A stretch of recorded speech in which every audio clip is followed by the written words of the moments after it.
All right, welcome back to the Nexus podcast. Excited to bring you episode number 100. And I am so happy that Sarah Fluchs is my guest. Sarah is one of the most well-regarded and influential security and technology professionals out there.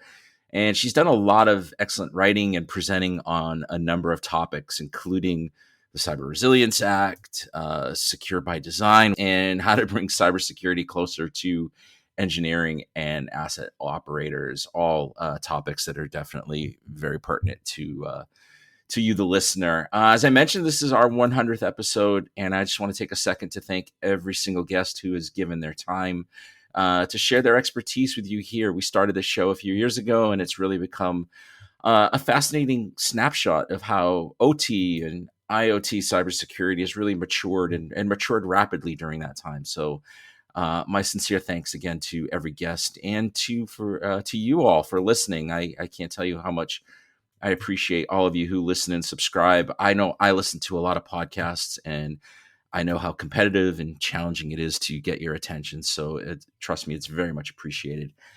So with that said, let's start today's episode and bring in Sarah. How are you, Sarah? Well, thanks. Great. Thank you for having me, and congratulations on your 100th episode. That's really an Thank, achievement. thank you. Yeah, I get a lot of support for this from Clarity and the team here, and obviously the guests like you. So I really appreciate that. It's fun. I really enjoy doing it, and I really enjoy bringing people who are a lot smarter than I am in security to the show and let them kind of share what they know and their experiences, and it's been fun. Well, then let's dive in. Yes, let's dive in. All right, so let's start with the Cyber Resilience Act, and I know you kind of intimately involved with it, and you've done a lot of presenting on it. And just to kind of recap, it's obviously a regulation, promises to improve product security, introduces a lot of requirements aimed mostly at manufacturers of products with digital elements, and kind of focuses in on the design, the development, maintenance of these products. I'm just curious, just from your experience in kind of getting this off the ground and seeing how it's grown.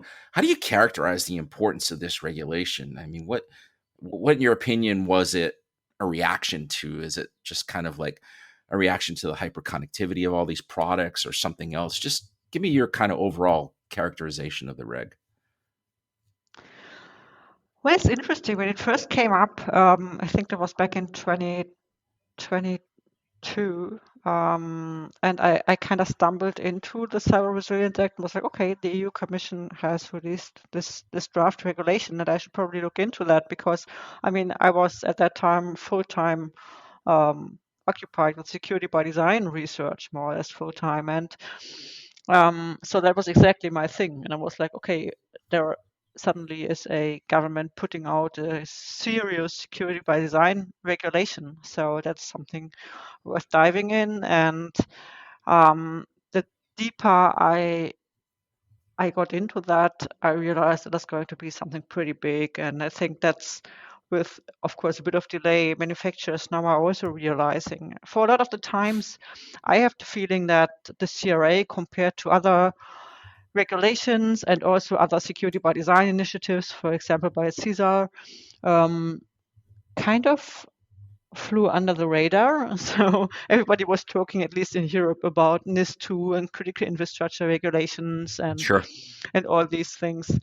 And nobody talked that much about the Cyber Resilience Act. And I know that the people at the EU Commission that wrote the Cyber Resilience Act and negotiated the Cyber Resilience Act with the Parliament and the Council in the European Union, they were even surprised that it went through with so little discussion, because just the attention wasn't really there. And now I think people are starting to realize how big it is. And I think the big difference to the critical infrastructure regulation that we're used to is, if there is an asset owner that is not compliant to critical infrastructure regulation, then, well, maybe they could sometimes get a fine. And I don't really think there have been many fines. And for the Cyber Resilience Act, that's really a difference, because manufacturers feel, and that's why they're starting to get very nervous about that this could really be revenue stream disrupting. Mm-hmm. Um, because if you don't comply, you're simply not allowed to place your product on the market anymore in the European Union. And that's, I think, what makes it so big. Hmm. Do you think that their hope or their objective here was to kind of have the CRA do for product security, say what GDPR did for privacy? Is that a fair kind of comparison of the outcomes that are hoped for? I hope not, actually, because GDPR was here in the European Union, at least. It was really, there was a big hype before it was there, and everybody said, "Oh, we need to do something about GDPR," and there was going to be huge fines. And in the end, it wasn't that big, at least for most. And also, it's a bit more like critical infrastructure regulation, because it's more business of you could get a fine if you don't comply. That's still different than you need to do something before you even place your product on the market.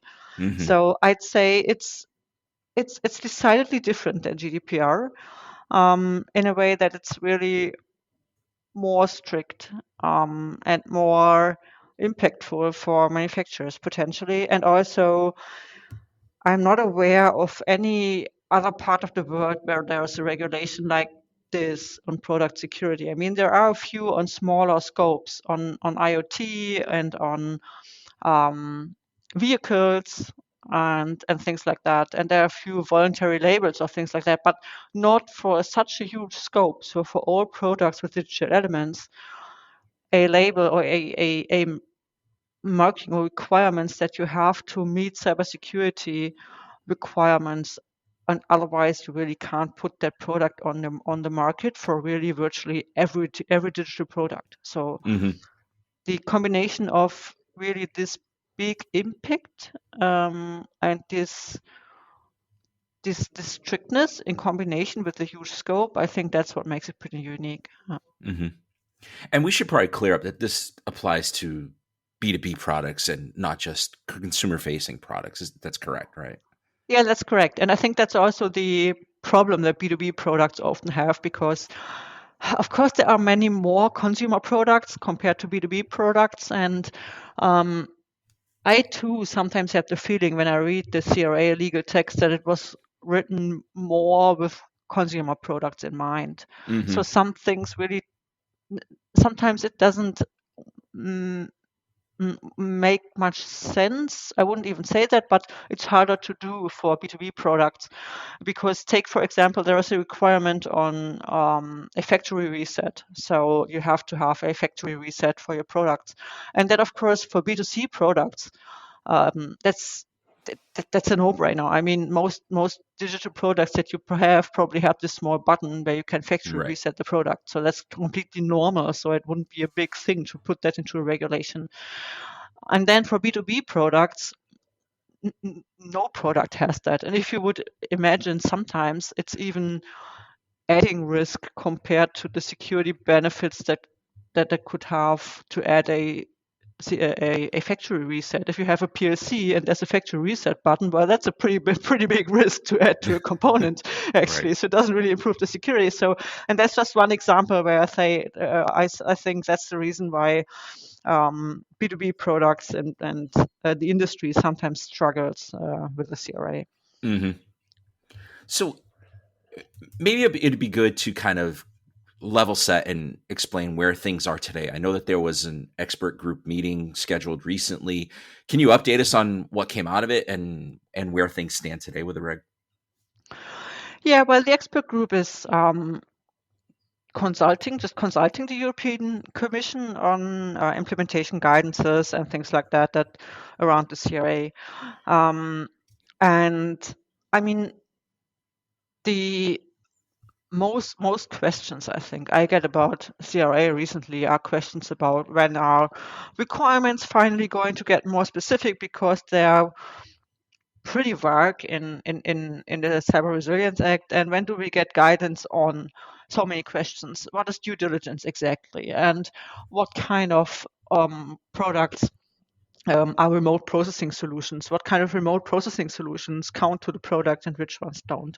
And what is a substantial change? Because if legacy products undergo a substantial change, then they also fall under the CRA, and otherwise they don't. So these are all really follow-up questions on the requirements regarding wording and definitions and requirements and interpretation of requirements, where people are trying to get more specific guidance. And that's also always a big topic in the CRA expert group meetings, because the EU Commission explains what kind of guidance they're planning to do, and they also get the feedback from the experts to see what should they prioritize and where else may guidance be necessary. And of course, there's also an update on harmonized standards, but the EU Commission really can do only so much about that, because harmonized standards are now in the hands of the European standardization organizations. So Hmm. they can report and they can set deadlines and due dates, but they can't really influence how fast it's going. Yeah. So, are the vagaries in the standard? What are they doing to compliance efforts right now? Is that slowing things down for companies? And do you expect more specific language to be added to the regulation? Well, it's adding to the insecurity of manufacturers, because they say, okay, there's so many uncertainties and things that are yet to be defined. How do we even start? And there's in their minds there's this big elephant of the CRA with this many requirements, and for some things they don't even know exactly what to do. So that obviously is a challenge. And at the same time, especially B2B products, but for consumer products, it's not much different. I mean, product life cycles and the time it takes to build new features into a product are long. So it's not like you just decide today that you want to be more secure and tomorrow your product is more secure, but it takes time until you have changed processes and features, and you need to make strategic product decisions about what are you going to sell after 2027, so after the due date of the CRA, and what can't you sell anymore, and where do you do an upgrade so that you're compliant, and which products you maybe take off market. And that's why manufacturers know that they need to act now, and they are nervous because there are these uncertainties and they feel they can't really act. And the answer that I always give them when they have these uncertainties is, well, focus on what you do know. And we do know that there are the essential requirements. That's the Annex 1 requirements in the CRA. These are there. They are not going to change, and you can take them for granted. And we know that these are, there's a very important sentence above these essential requirements saying you need to do that based on risk. So you really, and you are allowed to do your own risk assessment that helps you with interpreting how you interpret these requirements for your product. And they are allowed to do that.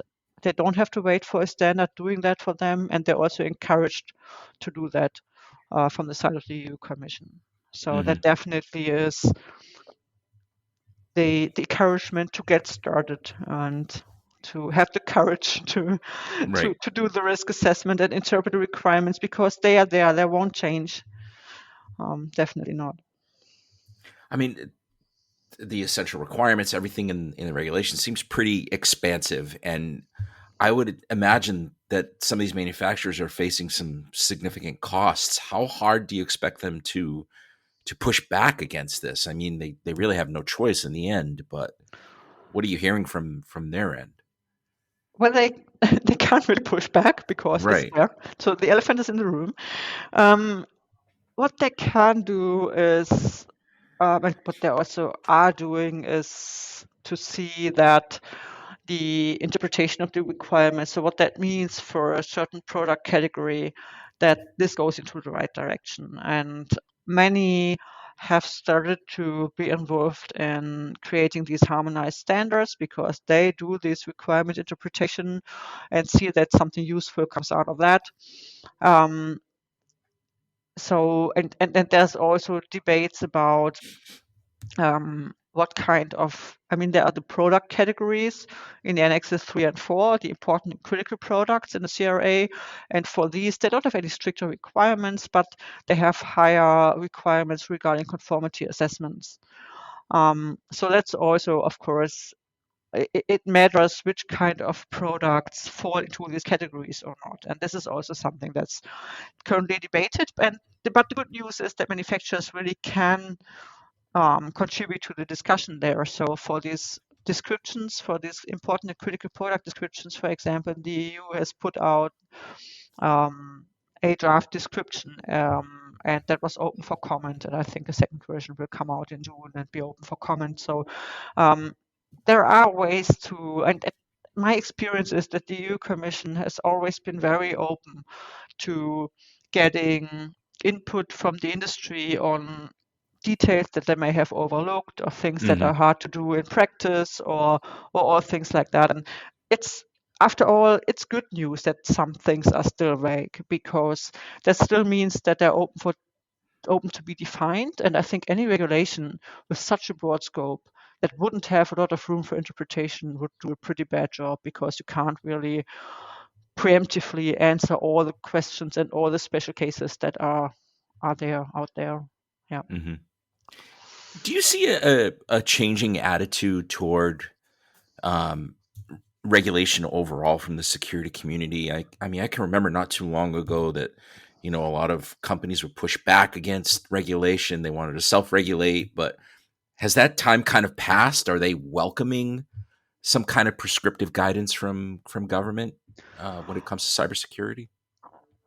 Well, I think that really depends on whom you ask. So, um, in case of the CRA, um, asset owners, operators are definitely welcoming the CRA because they have been regulated all the time, and now finally they have this blind spot with all the components that they have to buy from manufacturers, and where they have to trust that there's security in there. So, and now for the first time, manufacturers are regulated as well. So they definitely welcome that. Manufacturers obviously tend not to welcome it because, of course, I mean it's additional regulation, it costs money, and it's some kind of documentation that you need to do on top. But working with manufacturers and with the product cybersecurity teams, they in turn often say, well, finally, I have a reason to direct some attention and money to all the things that we've been trying to convince people of doing in our companies anyway. So it really depends a lot on who you ask. And also, I think it depends a lot on who you ask, like regionally, because I mean, um, it's no secret that people in the EU are generally more open to regulating things than in the US, for example. Hmm. Um, and it's probably also no coincidence that the CRA is a EU regulation and not a US regulation. Right. Let's talk about the essential requirements for a little bit. I find it encouraging that there's a lot of security by design discussion there, a real focus on resilience and kind of maintenance of the product over its life cycle in terms of vulnerabilities and so forth. Just love to get your thoughts on kind of the way the regulation is structured, and those are the kind of like the everyone what everyone should be aiming for. Do you think that they hit the target with those essential requirements, or should it be a little broader? I think the best answer to that is that they're really, I mean, I've discussed the CRA with really many people over the last years, and I've heard, of course, I think all kinds of criticism that you can have around it. But all this criticism, and that's the same experience for people in the EU who have negotiated and written the CRA. They have also said all the criticism that they received about the CRA was rarely about the essential requirements. There was really, I don't remember a single debate being about any essential requirement being wrong or missing or being not being worded the wrong way or things like that. Um, Debates were in other fields. I come to that in a minute, but that is for me a pretty good sign that these requirements really are industry consensus. So I don't think Of course, you can always debate about details and requirements, but in general, I think these are the requirements that we need. They are not that many. It's just 2 pages of essential requirements, but they hit the right spots. So, Hmm. and they think that they really do reflect a broad industry consensus that's long been there, and that's now in the regulation. I mean, even the S-bomb made it in there. So, You hear so much about security by design and by default and so forth, especially from CISA. You just hope it's more than words, that it's enforceable and it's able to be put in practice well, I over the think long term. the good thing is that they don't just write, do have any, I don't know, any kind of software development, security development life cycle, but they really have requirements more on the side of product characteristics that need to be in place. So Hmm. in comparison to many other standards or regulations that say, okay, here's a life cycle that you need to follow for your product, you need to do all these things, and in the end, your product becomes more secure. The CRA is more about, okay, this is the outcome. This is what needs to be in your product, and you care about how to do that, how to make sure it is in your product, but make sure this is the outcome. So like the Hmm. first point is make sure that there are no exploitable vulnerabilities in the product. We don't care how you do that, but ensure that this is the outcome. And I think for regulation, that needs to be some kind of testable. That's the right approach to say, okay, Hmm.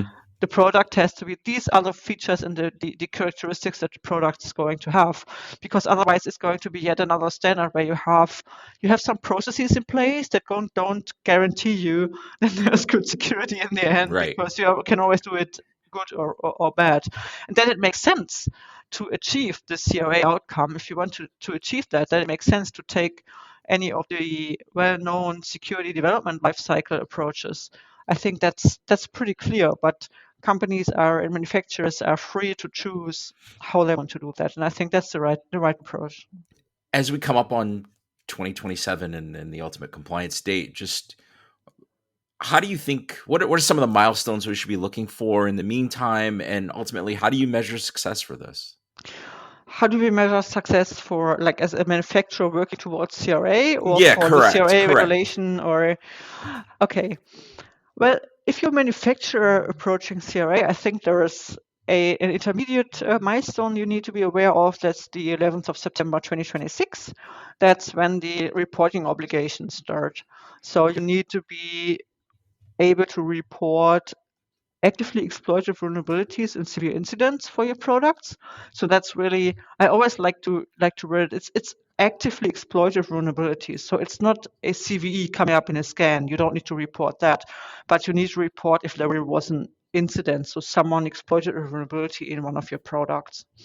So, and you need to be able to report that there's going to be a platform set up by ENISA, I think, by the EU, where you have to report Hmm. um, these incidents. So that's the first thing, and that you need to do for all products, not just for new products or products that fall under the CRA, but simply all your products. So that's the first milestone, and the second milestone then is, of course, 11th of December 2027 is when the CRA applies in full. So all products that you sell after this date need to meet all the CRA requirements, regardless of if you have sold them before. So if you sell them on 10th of December, they don't have to meet the requirements. If you sell them after 11th, they have to. Right. And I think the I always see 4 areas that people or manufacturers need to focus on based on how we work with manufacturers towards CRA currently. So that's first is product design. So really take these Annex 1 part 1 product characteristics and work towards, or maybe first build a product roadmap and say, okay, what kind of products do we have? What kind of products fall under the CRA, and where do we stand regarding our products? And then pretty soon make the decision which products you want to bring towards compliance and which ones you don't, because that's like your roadmap for the next 2 years until Hmm. 2027. Um, and if you say, okay, you want to bring unit towards compliance and they have some weak spots in this Annex 1 characteristics and the essential requirements, then the first really important thing to do is to do the risk assessment and to say, okay, here's the product. It doesn't meet this requirement, I think, or it has, I don't know how it should meet this requirement. Do the risk assessment, see what the actual risks to your customers are using that product, and then based on that, decide how to, if and how you need to meet that requirement. And then build towards that. And of course, see that your development process is changed in a way that your products can meet them in the future. Then there's the whole block of, so that was product design. Then there's the whole block of vulnerability management. So that's also the reporting obligations, but also for your products, you need to have some mechanisms in place to be aware of vulnerabilities, and you have to um, have certain, at least you have to know how you distribute security updates to your clients. You also have to do that for free, and how to write good security advisories, because you have to publish those. Mm-hmm.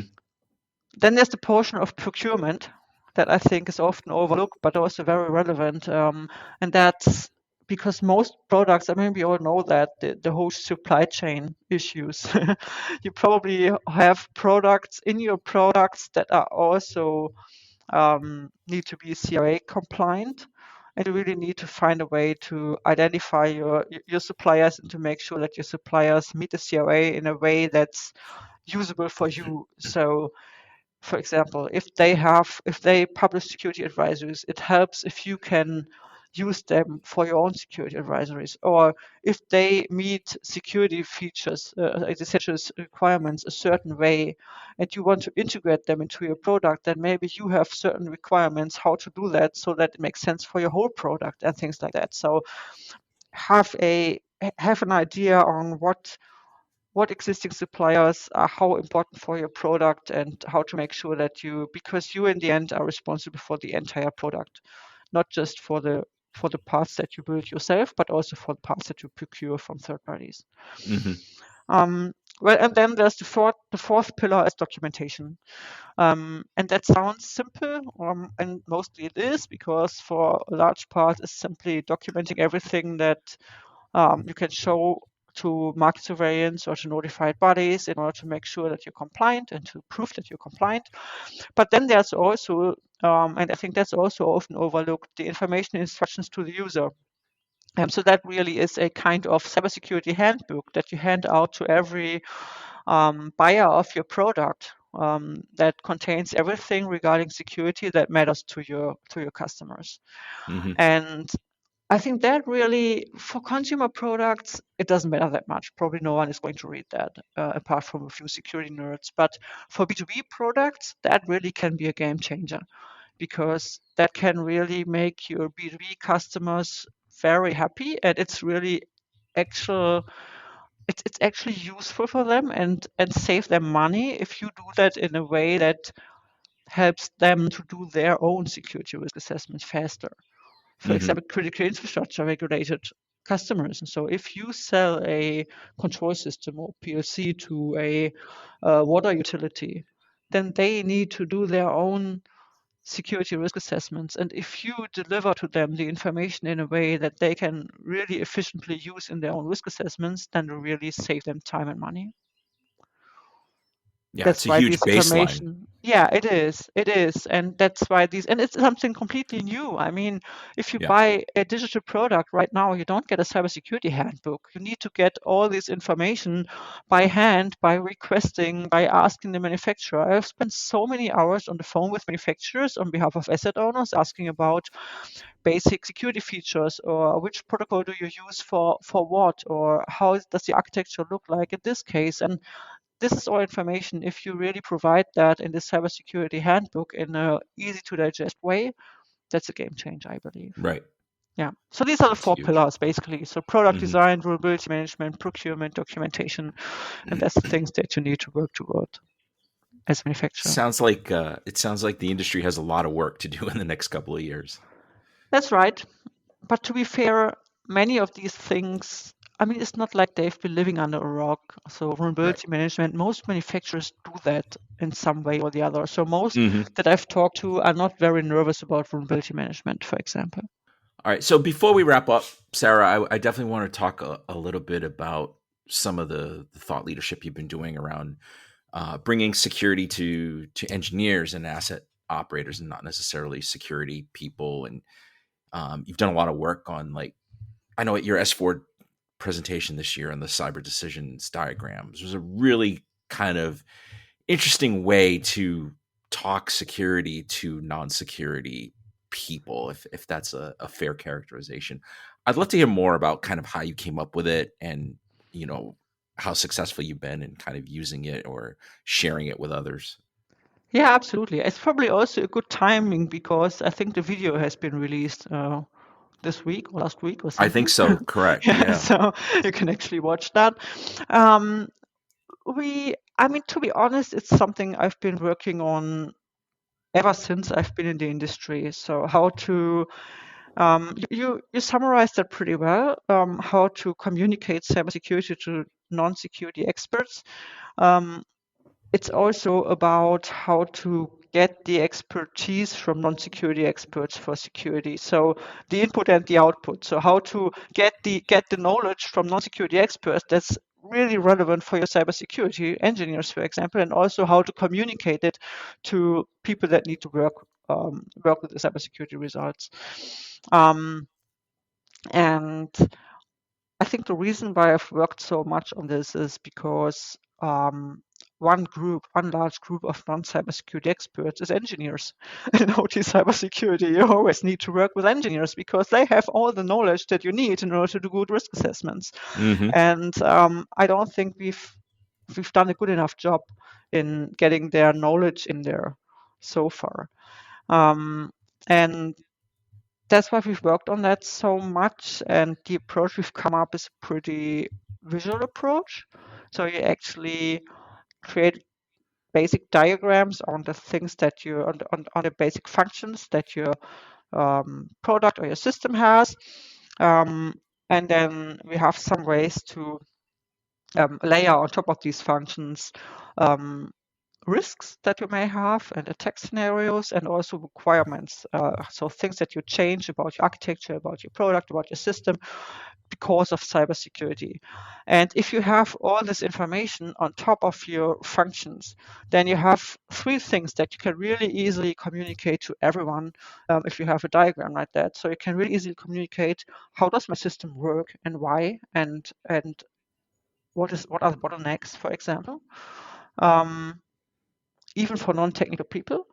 Hmm. And how could I easiest attack it? And what are the things that I need to change about it in order to improve its security? And you see all that more or less um, on on the first look, and you can make it easy to communicate. Hmm. And we've been working with that. Frankly, I use it every day. So we have a software tool that does it. That's pretty efficient in doing that. We do our entire risk assessment based on that. So in getting the information from engineers into the risk assessments, making them accessible and digestible for cybersecurity teams, and also in communicating the results of all these risk assessment and decisions that you make based on risk. For example, for the Cyber Resilience Act, that's really important, but also for our critical infrastructures to communicate these results both to your own management and also to authorities and auditors and things like that.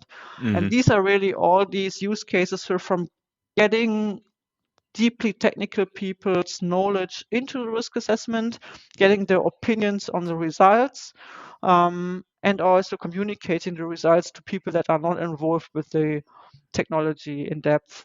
It has proved really useful. Yeah.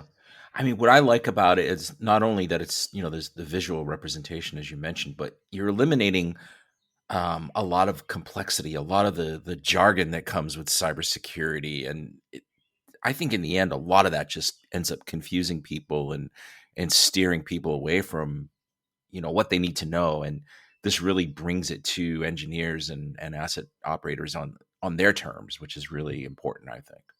Yeah, we always say it needs to be their picture in the end. So it needs to be Yeah. where they feel at home and say, well, this is what we actually do.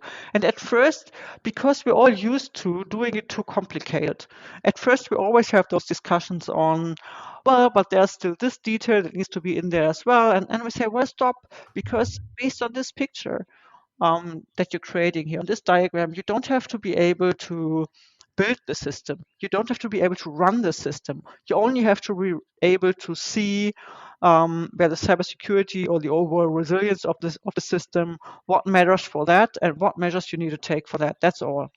And then you can really leave out a lot of details and have like a high level diagram that even people use that actually need to run systems and build systems in the end, like as a first overview. And then they have more detailed diagrams on details, but they all, what really struck me is that even engineers that are deeply in technology miss something like that really gives them an overview over what they have, like their Hmm. whole systems and their security problems and their resilience requirements on one page. Yeah, I would imagine that engineers who see this are really appreciative of kind of the approach. I'm just curious, have you heard much feedback from actual engineers on how useful it may be to them?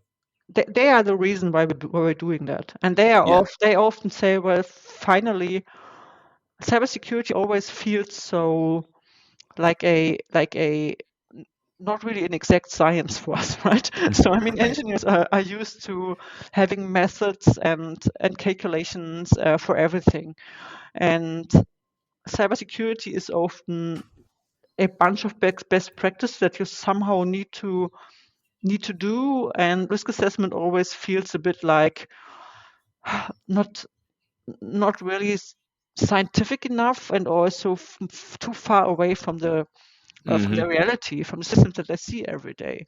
So, and they often say, well, this is finally something that speaks our language and something that we understand and that we feel good as being the foundation for an informed decision.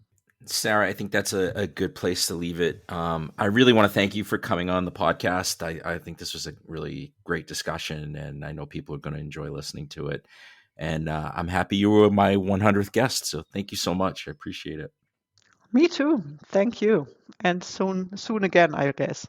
Absolutely. We definitely need to do this again. All right. Have a great day. Thank you so much. Same for you, and congratulations on the 100th episode. Now done. Thank, thank you. All right. Bye bye. Bye bye.